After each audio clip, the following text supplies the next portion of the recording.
बंदो चरण सरोज गुर मुद मंगल आगार। जेहि सेवत नर होत हैं भवसागर से पार। गुरु जी के सुमिरन मात्र से नाशत विघ्न अनंत। तासे सर्वारंभ धावत हैं सब संत। तासे सर्वारंभ धावत हैं सब संत। सौभाग्यशाली गुरुमुख सज्जनों, इसी प्रकार अपनी चित्त वृत्तियों को सम्मुख विराजमान श्री श्री 108 श्री सतगुरुदाता दयाल जी महाराज जी के पवित्र पावन दर्शनों में एकाग्र करते हुए अपनी मुख रचना को पवित्र करने के लिए मिलकर बोलो जयकारा बोल मेरे श्री गुरु महाराज की जय। प्यारे गुरुमुखों, संतों के वचन हैं, संतों की सेवा चाकरी सुखी हूँ सुखसार। ऐथे मिलन बड़ आइयाँ दरगह दरगह मोक्ष द्वार। संतों महापुरुषों की जो सेवा है वो सुखों को देने वाली है। यहाँ भी वो सुखी रहते हैं, सुखी जीवन व्यतीत करते हैं और जब मालिक की दरगाह में जाते हैं तो सुरखरू होकर के जाते हैं। महापुरुषों ने वचन फरमाए हैं कि संसार के अंदर सेवक का दर्जा बहुत ऊंचा है, इसके मुकाबले में और कोई भी दर्जा नहीं है। इसीलिए संत सद्गुरु अपने सेवकों पर प्रसन्न रहते हैं, दया बरसाते रहते हैं, आनंद में रखते हैं। यही एक कारण है, क्योंकि सतगुरु का सेवक जो है वह उन्हीं का होकर के रहता है, उन्हीं की आज्ञा मौज में चलता है, उन्हीं के ऊपर न्यौछावर हो जाता है। इसीलिए भगवान श्री रामचंद्र जी महाराज जी फरमाते हैं,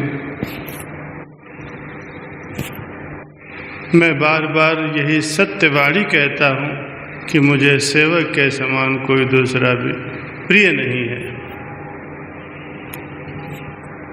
जितने भी संत महापुरुष अवतार हैं वो अपने सेवकों पर ही कृपा बरसाते रहते हैं।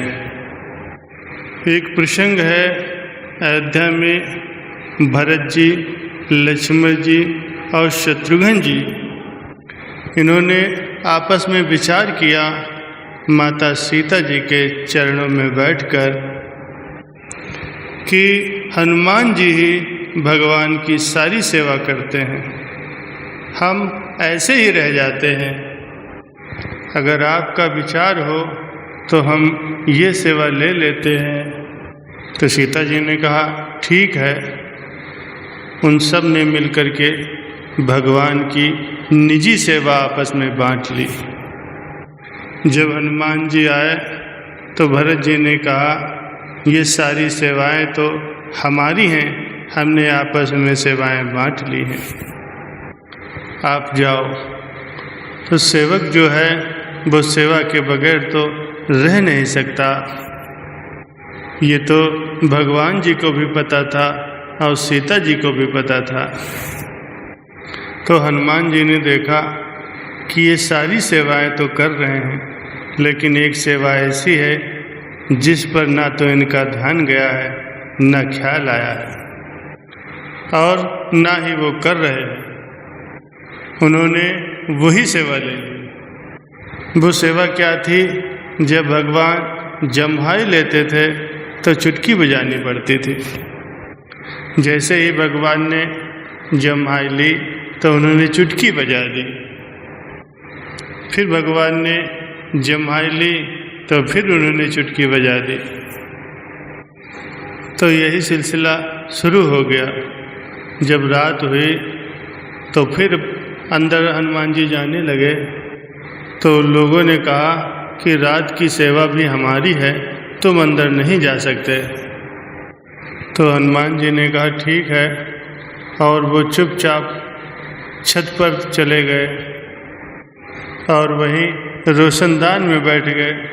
और ज्यों ही भगवान को जम्हाई आती वो चुटकी बजा देते, फिर जम्हाई आती फिर चुटकी बजा देते।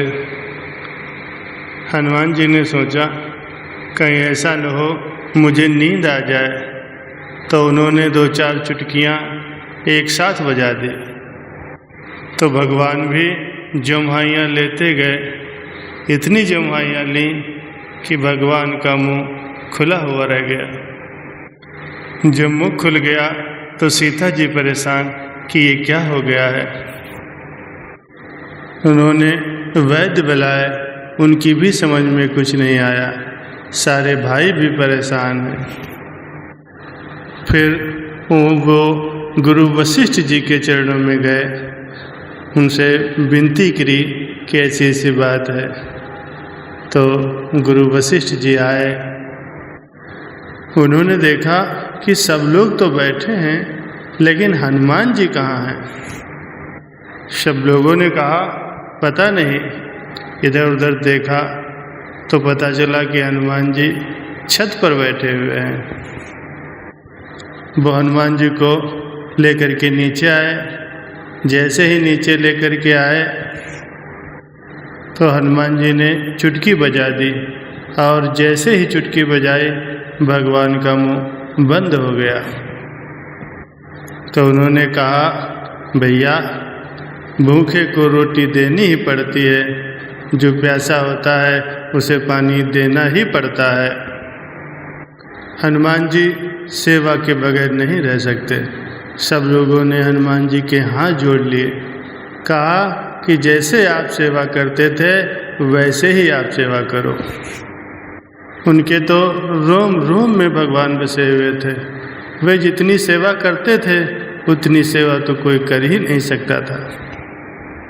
गुरुमुखों, इससे हमें ये शिक्षा मिलती है कि हम लोगों को भी ऐसी ही सेवा चाहिए। हम सभी गुरुमुखों को जैसी आज्ञा और मौज से सेवा मिली हुई है उसको निभाते रहें। जैसी श्री दरबार की तरफ से ये जो 5 नियम बनाए गए हैं, श्री आरती पूजा, सेवा, सत्संग, सुमिरन, भजन और ध्यान, इन सबको हित चित्त से रोजाना करना है। इसी में ही अपने मन व चित्त को लगाए रखो, इसी से हम सबका कल्याण है। महापुरुषों की प्रसन्नता भी इसी में है। वो सेवा से ही प्रसन्न होते हैं, क्योंकि वो वचन फरमाते हैं कि हमें गुरुमुखों को देखकर ही बहुत खुशी होती है। तो गुरुमुखों, हमारा भी यही कर्तव्य है कि हमारा ये कर्तव्य हो जाता है कि हम इस दरबार में आए हैं तो महापुरुषों की आज्ञा और मौज में चलेंगे तो हमारा कल्याण हो जाएगा। बोलो जयकारा बोल मेरे श्री गुरु महाराज की जय।